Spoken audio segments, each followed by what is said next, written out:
नमस्कार दोस्तों, अस्सलाम वालेकुम। खिदमत खल्क वेलफेयर एंड एजुकेशन सोसाइटी व रायपुर मुस्लिम मैरिज ब्यूरो के तत्वाधान में रिश्तों को जोड़ने को लेकर एक नई पहल। रायपुर में खिदमत खल्क वेलफेयर एंड एजुकेशन सोसाइटी व रायपुर मुस्लिम मैरिज ब्यूरो के तत्वाधान में रिश्तों को जोड़ने के लिए एक तंजीम तैयार की गई है। संस्था एकमात्र उद्देश्य है कि मुस्लिम समाज में सही रिश्तों के बीच मध्यस्थता नहीं होने पर रिश्ते जुड़ नहीं पाते। इसी समस्या को दूर करने दो परिवारों के बीच रिश्तों को जोड़ने का अहम तरीन काम किया जा सके।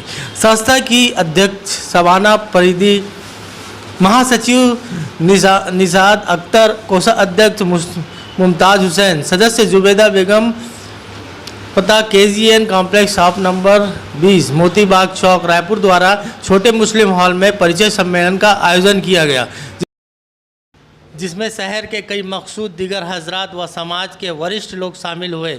आगे की अपडेट देखने के लिए देखते रहिए इंडिया न्यूज़ 007। रायपुर से मैं शेख मुश्ताक। हाज़रीन का मैं शुक्रगुजार हूँ कि आज ये रायपुर शहर में एक बहुत अच्छा कार्यक्रम खिदमत खल्क वेलफेयर एजुकेशन सोसाइटी यानी हमारे हुजूर ने लड़कियों से ख़ानदान चला और लड़कियों को मुस्लिम समाज में अहमियत दी गई। तमाम तकलीफ़ें जो होती हैं हमारी इस मुस्लिम कौम में जो लड़कियों को, आज उसी को दूर करने के लिए और रिश्ते को एक दूसरे से जोड़ने के लिए और अच्छे रिश्ते को अच्छा रिश्ता बनाने के लिए कहते हैं कि शबनम की एक बूंद सी होती है बेटियां, शबनम की एक बूंद सी होती है बेटियां, दोनों परिवारों को निभाती है बेटियां, हर वक्त खुशियां बांटते रहती है बेटियां, अपने घर को सजाते रहती है बेटियां और परिवार के दुख सुख को निभाते रहती है बेटियां। यह हमारे हुजूर का फरमान है कि आज हुजूर का जो ख़ानदान चला वो एक बेटियों से चला और हम चाहें कि हर मुसलमानों से मेरी दरख्वास्त है कि बेटियों को आगे रख के रिश्तों को जोड़ें, जिसमें खिदमत खल्क वेलफेयर एजुकेशन का मैं बहुत बहुत शुक्रगुजार हूँ। सादिक खान, एंकर, रायपुर शहर। कहते हैं कि शबनम की एक बूंद सी होती है बेटियां, शबनम की एक बूंद सी होती है बेटियां, दोनों परिवारों को निभाती है बेटियां, हर वक्त खुशियां बांटते रहती है बेटियां, अपने घर को सजाते रहती है बेटियां, परिवार के दुख सुख को निभाते रहती है बेटियां। आइए आज इसी आज सोसाइटी के तरीके बेटियों की और बेटों की रिश्ते लगते हैं और हमें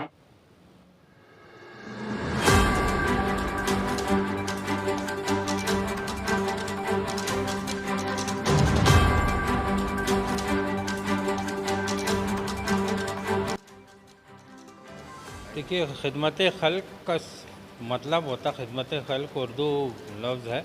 खिदमत खल्क का शाब्दिक अर्थ ये होता है कि मानव सेवा, और मानव सेवा करना इस्लाम का एक बहुत इम्पोर्टेंट पहलू था, जिसको कुछ सालों से भूल सा गए थे लोग, लेकिन अल्लाह का करम से पिछले कुछ सालों से रायपुर में अलग अलग तंजीमें इसमें काम कर रही हैं। उसी सिलसिले में ये खिदमत खल्क मुस्लिम वेलफेयर एजुकेशन सोसाइटी ने एक काम उठाया है और उनका ये पहला मेरे ख़्याल से प्रोग्राम है।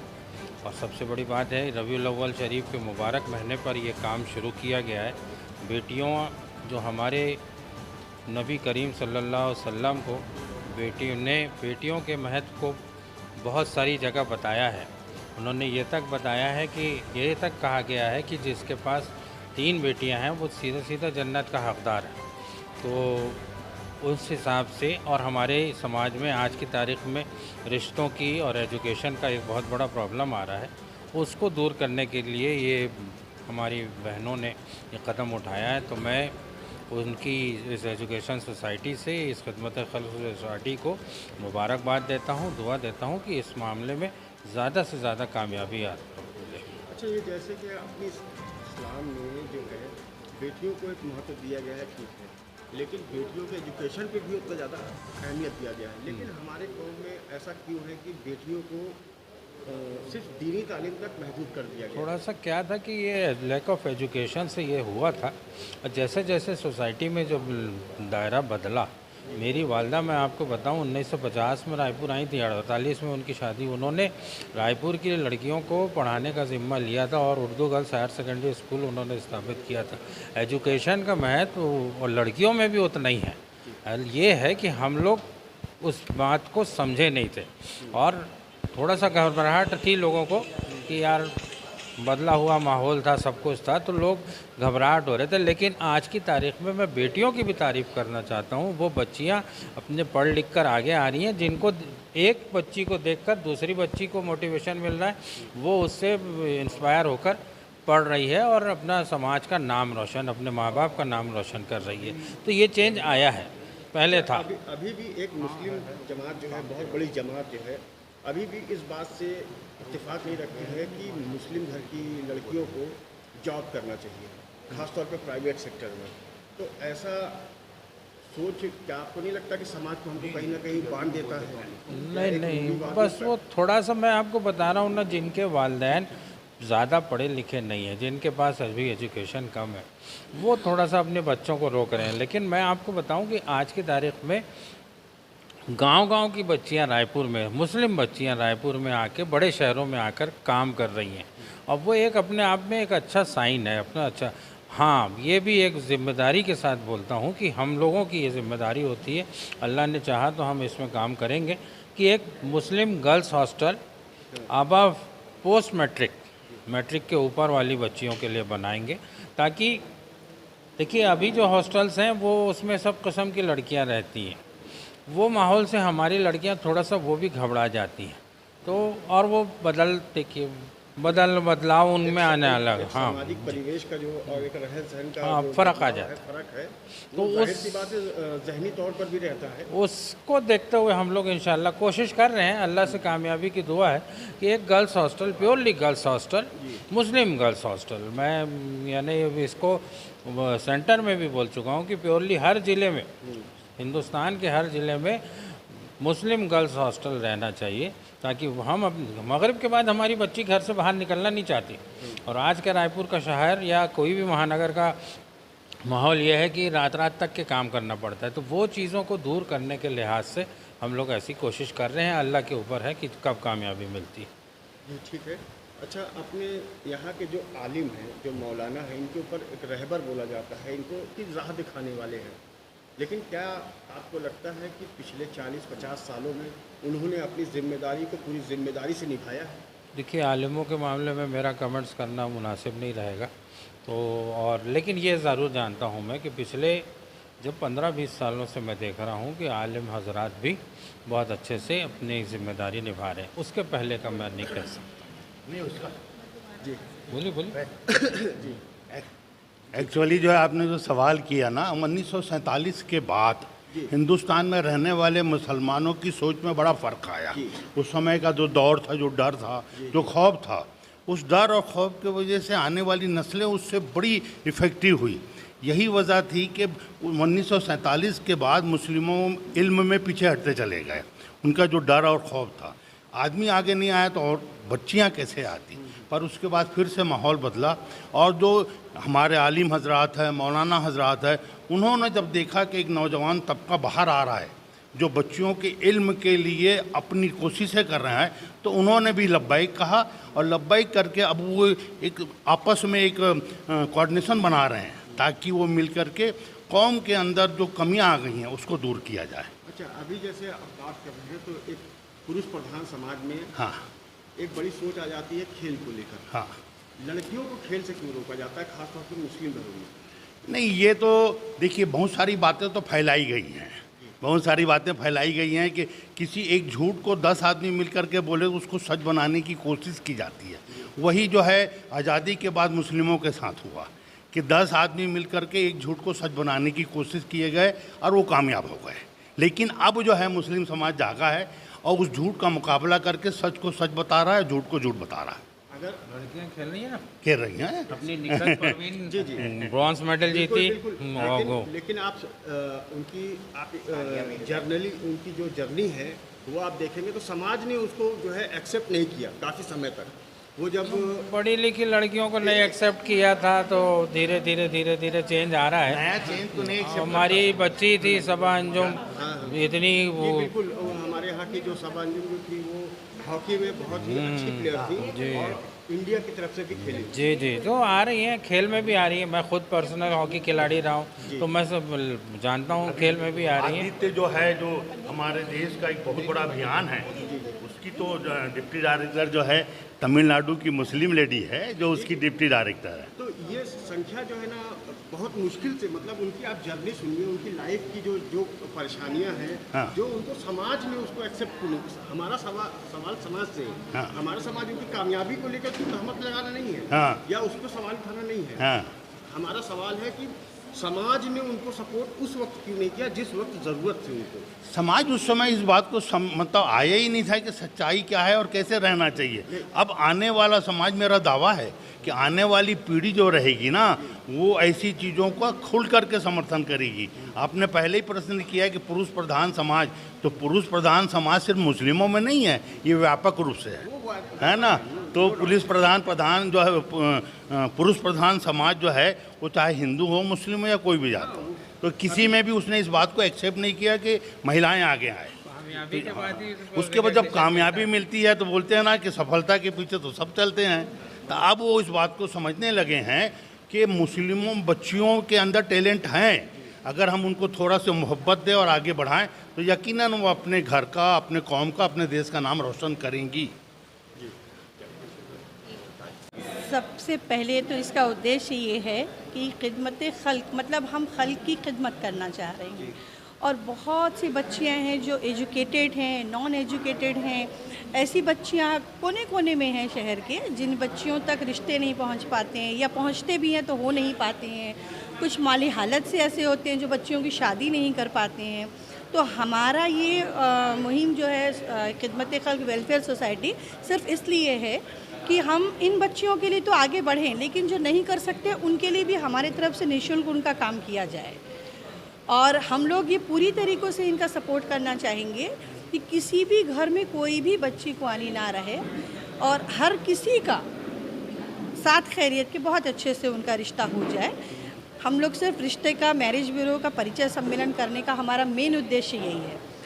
दूसरा, आवाम तक ये हमारा संदेश जाना चाहिए कि जो आज के दौर पे जो चीज़ें हो रही है बच्चियों के साथ, ख़ास तौर से मुस्लिम्स लड़कियों के साथ, जो भी प्रॉब्लम्स आ रही है उनके साथ, कि वो बाहर जॉब नहीं कर सकती हैं, अगर वो जॉब करती हैं तो मुसलमान हैं सोच करके उनके साथ प्रॉब्लम आने लगती है।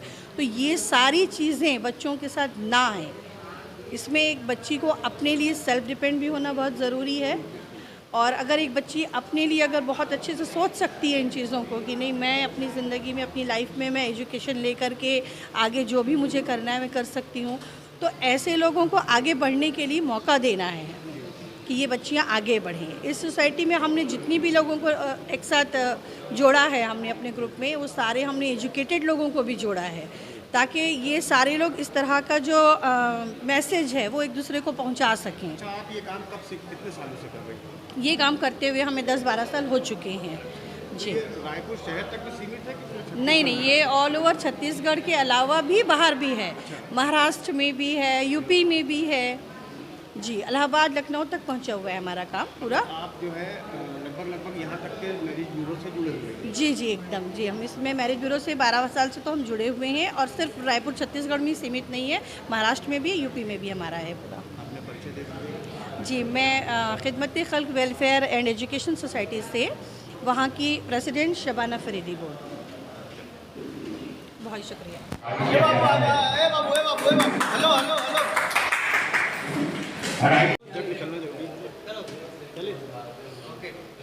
ये जो आज खिदमत खल्क वेलफेयर एंड एजुकेशन सोसाइटी द्वारा रायपुर मुस्लिम मैरिज ब्यूरो द्वारा कार्यक्रम आयोजित किया गया है, इसमें आप मुख्य अतिथि के तौर पर आए हैं, तो ये संगठन कहाँ तक जा रहा है, क्या काम कर रहा है, इसमें आपकी क्या भागीदारी है? देखिए, खिदमत खल्क जो अभी मुझे पता चला है कि अभी अभी रजिस्ट्रेशन हुआ है। इनका रजिस्ट्रेशन का मुख्य जो उद्देश्य है समाज में बेहतर से बेहतर काम करना।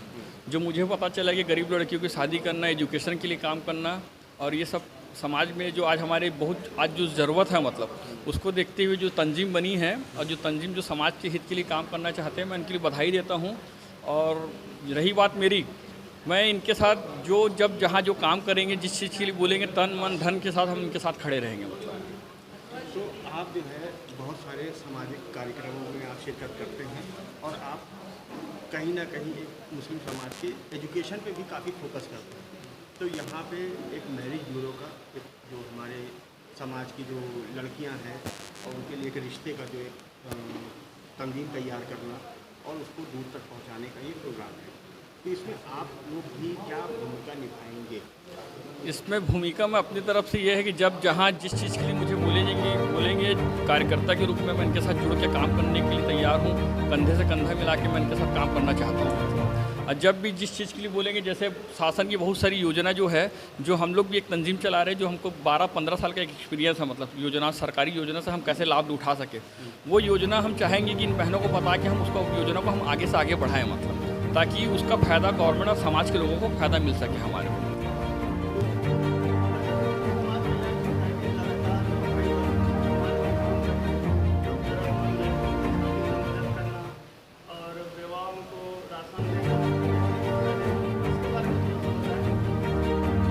देखिए, वो ई रिक्शा का जो अभी चलन जो है हमारे यहाँ जो दे रहे हैं मतलब जो समाज में हमारे यहाँ अभी फ़िलहाल तो पहली लिस्ट जो जारी हो रही है, जिनके हस्बैंड ख़त्म हो चुके हैं, जिनके यहाँ छोटे छोटे बच्चे हैं, राशन पानी का इंतजाम नहीं, वैसे लोगों को हम उनको ई रिक्शा गिफ्ट कर रहे हैं मतलब। और उसके बाद जब सेकंड राउंड में आएगा तो फिर दूसरे लोगों को दिया जाएगा। लेकिन अभी जो कम से कम जो बेवा है मतलब जिनको तकलीफ़ होती है, वो हमारे और आपके घर में जो पहुँच के हाथ फैलाना, मजबूरी में हाथ फैलाना पड़ता है। हम चाहते हैं कि वो अपने घर में रह के रोज़गार से जुड़े और अपने घर में रह के अपने मजबूत रहे मतलब अपने बच्चों को परवरिश अच्छे से अच्छा कर सकें। तो इस नाते हम ई रिक्शा को इसका भी डोनेट कर रहे हैं मतलब। ये सिर्फ अभी रायपुर और छत्तीसगढ़ में चल रहा है समझ। क्या परिचय देंगे? एजाज़ कुरैशी, समाज सेवक। मैं अकेला ही चला था जानिबे मंजिल मगर, मैं अकेला ही चला था जानिबे मंजिल मगर, लोग आते गए कारवां बढ़ते गया। आज हमारे भाई मुमताज़ भाई और उनकी कमेटी ने जो ये काम करी है, निसंदेह ये काबिल तारीफ़ है और आने वाले कल में इंशाल्लाह ये मिल का पत्थर साबित होगा। क्योंकि भूलों को रास्ता दिखाना, भूखों को खाना खिलाना, ये नबी करीम सल्लल्लाहु अलैहि वसल्लम की बहुत प्यारी सुन्नत है। और दो फरीकों के बीच में रिश्ता जोड़ना, ये सब में बड़ी बात है। और उसी कड़ी में आज मेरे साथ में एजाज भाई आए हैं। इनकी तारीफ़ नहीं करने आया हूँ मैं, मुमताज़ भाई की भी तारीफ़ करने नहीं आया हूँ। जब ज़रूरत पड़ती कौम में कुछ छोटे मोटे काम की, मैं इनको फ़ोन करता हूँ और ये बेचारे मदद करते हैं। जैसे कि एजाज भाई ने बहुत बड़े बड़े काम किए हैं। आज जैसे ऑटो बांट रहे हैं, उसमें मैं 2000 रुपये देता हूँ, उससे ज़्यादा नहीं देता हूँ। मगर मैं इनका हौसला पस्त नहीं कर रहा हूँ। ये 2000 रुपये बहुत काम आता है किसी न किसी चीज़ के लिए। आज 11 ऑटो रिक्शा इनने ईद मिलादुन्नबी में बांटा है। इनने अपने जेब से नहीं बांटा, मगर लोगों को छिजोड़ के जो काम किया है, ये आज जो रोज़गार किसी को मुहैया करा रहे हैं, ये भी नबी करीम सल्लल्लाहु अलैहि वसल्लम की सुन्नत है। मैं तो जितना बोलूँ कम है। एजाज भाई ने जो इनके हिदायत दे, अल्लाह इनको भी बोल रहा हूँ मुमताज़ भाई को, कि लोगों को जिनके रिश्ते तय हो रहे हैं, उन बच्चियों का रिश्ता होने के बाद में या पहले उनको हिदायत दें कि सब में पहले नबी करीम सल्लल्लाहु अलैहि वसल्लम सुन्नत है, नमाज आँखों की ठंडक है, ये काम को पहले हिदायत देना चाहिए। एजाज भाई भी अगर किसी आदमी को गाड़ी दे रहे हैं और उसको रोज़गार दिला रहे हैं, तो उसको बोले कि जहाँ न मस्जिद मिले वहाँ वक्त मिले, नमाज पहले कायम करें, उसके बाद अपनी तलाशी में निकले। तो ये नबी की सुन्नत भी अदा होगी और लोगों को नमाज की तरफ प्रेरित करने के लिए एक बहुत बड़ा मैसेज जाएगा। और इससे ज़्यादा मैं कुछ कह नहीं सकता। मुमताज़ भाई ने जो काम किए हैं निसंदेह काबिल तारीफ़ है। आज निकल इनको कामयाबी मिली, बहुत लोग कर रहे हैं, पैसे के बल में कर रहे हैं। ये बेचारे ज़मीन में जुड़ के करा, अगर कोई चीज़ ख्वाहिश किया होगा तो अल्लाह उसको कामयाबी की मंजिल तक पहुंचाएगा। ख्वाहिश तो कोई चीज़ की नहीं है, मगर ये आज निकल कामयाब होगा, मुझे यकीन है। और जितने लोग काम करें निसंदेह सब काबिल तारीफ़ है। आज किसी न किसी का घर जोड़ने का काम कर रहे हैं, ये भी है, और सभी लोग काबिल तारीफ़ हैं। और मेरा नाम अब्दुल अलीम रज़ा है, मैं ऑल इंडिया कौमी एकता कमेटी यूथ विंग का जिला अध्यक्ष हूँ।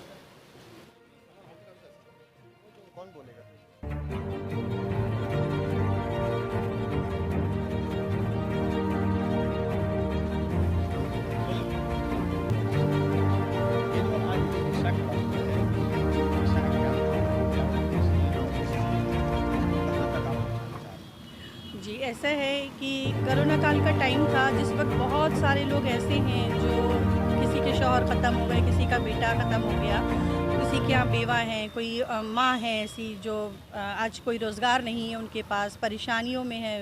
उनके लिए एक मुहिम चालू की गई है। ये एजाज़ भाई ने इसका आगाज़ किया है और उन्होंने ये चाहा है कि जो ज़रूरतमंद हैं, ऐसी बेवा औरतों को या बेवा जो माँ हैं जो अपने रोज़ी के लिए तलाश में है, उन लोगों के लिए ये घर चलाने के लिए एक ज़रिया उन्होंने निकाला है कि रिक्शा के माध्यम से वो लोग उसका अपना रोज़ी रिज़्क़ की जो भी उनकी है वो सारी हाजतें पूरी कर सके, अपने बच्चों की परवरिश कर सके वो। इसके लिए और जो ज़रूरतमंद है ख़ास उनके लिए ही है ये इसके लिए एजाज़ भाई से रब्ता करें। एजाज़ कुरैशी, इनका कार्यालय लोधीपारा चौक में है। एजाज़ भाई का, और उनसे रब्ता कर सकते हैं जब चाहेंगे, और उसके लिए चाहेंगे तो अगर कहीं और ना समझ में आए तो हम लोगों से भी रब्ता कर सकते हैं जी।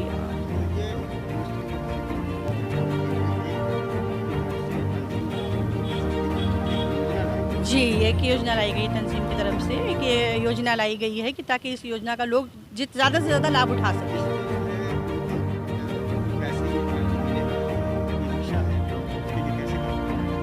उनको इस आप जो सवाल आप जो सवाल करें उसका जवाब भी मिल जाएगा। ये जो ई रिक्शा दिया जा रहा है आज जो आपकी तंजीम की तरफ से, तो इसके लिए क्या करना है? देखिए, इसमें करने की कोई ज़रूरत नहीं है। जो हमारी जो सोच है, मतलब कोरोना काल में जिनके यहाँ जो मेन कमाने वाला था एक्सपायर हो गए हैं, जो हमारी बहनें लोग जो है, माएँ लोग जो है, मतलब उनको कहीं ना कहीं रोजी रोजगार में तकलीफ होती है। मतलब तो हमने एक कोशिश की कि भाई वो हमारे तुम्हारे दरवाजे में ना आके कम से कम उनको रोजी एक रोटी मिल जाए, जो घर बैठे मतलब एक ऑटो चले, उनको किराया उनके घर उनको मिल सके। इस नाते उनको एक छोटा सा गिफ्ट दिया जा रहा है ई रिक्शा के नाम से। हाँ, अब ये ई रिक्शा पाने के लिए जो है, अगर मान लो वो चाहते हैं, और हम भी ये चाहते हैं कि मुस्लिम समाज की तरफ से जो मोहल्लाएँ हैं, जो आपके आजू बाजू कोई ऐसी बेवा है जो सोशल मीडिया से नहीं जुड़ी है, व्हाट्सएप से नहीं जुड़ी है, हम आप लोग से गुजारिश चाहते हैं कि मतलब कम से कम आजू बाजू जो व्हाट्सएप चलाते हैं वो ऐसी महिलाओं को देखे, चिन्हित करे, बहनों को देखे, ताकि वो हमसे रब्ता कायम करें।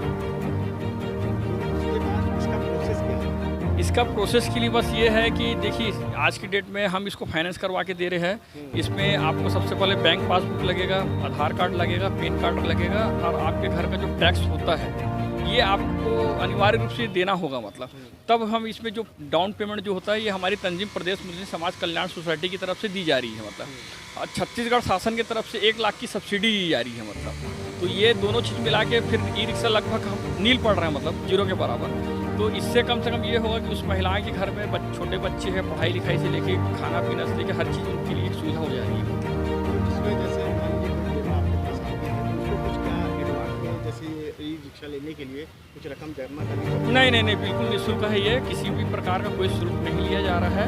हम उनसे गुजारिश करेंगे कि अपने घर में रहें और नमाज पढ़ें, हमसे दुआ करें कि हम हर किसी को ई रिक्शा दे सकें, मतलब ज़रूरत की चीज़ पूरी कर सकें। मतलब अच्छा, इसमें जैसे आप गवर्नमेंट सब्सिडी की बात कर रहे हैं, तो क्या उसके लिए मजदूर कार्ड की भी अनिवार्यता है? हाँ, यहाँ मजदूर कार्ड जो होता है, येलो कार्ड हो गया, पीला कार्ड हो गया, वाइट कार्ड हो गया, कम से कम मजदूर कार्ड ईजी वे में चॉइस सेंटर है। अगर जिनके पास ई रिक्शा, जो हमारी बहनें हैं, महिलाएं हैं, अगर मान लो उनके पास पैन कार्ड नहीं है तो हम उनको पैन कार्ड बना के देंगे, आधार कार्ड नहीं तो आधार कार्ड बना के देंगे, ड्राइविंग लाइसेंस नहीं तो वो भी हम बना के देंगे। बस हमारी कंडीशन ये है कि वो बेवा है, उनके घर में कोई परिवेशी वाला नहीं है, उनके लिए हम लोग हर चीज़ लगाने के लिए तैयार बैठे हैं। हाँ, मजदूर कार्ड बनने के बाद वो छत्तीसगढ़ योजना की, शासन की जो योजना है, उनके डायरेक्ट उनके अकाउंट में आएगा पैसा वो। जी, हाँ, जी।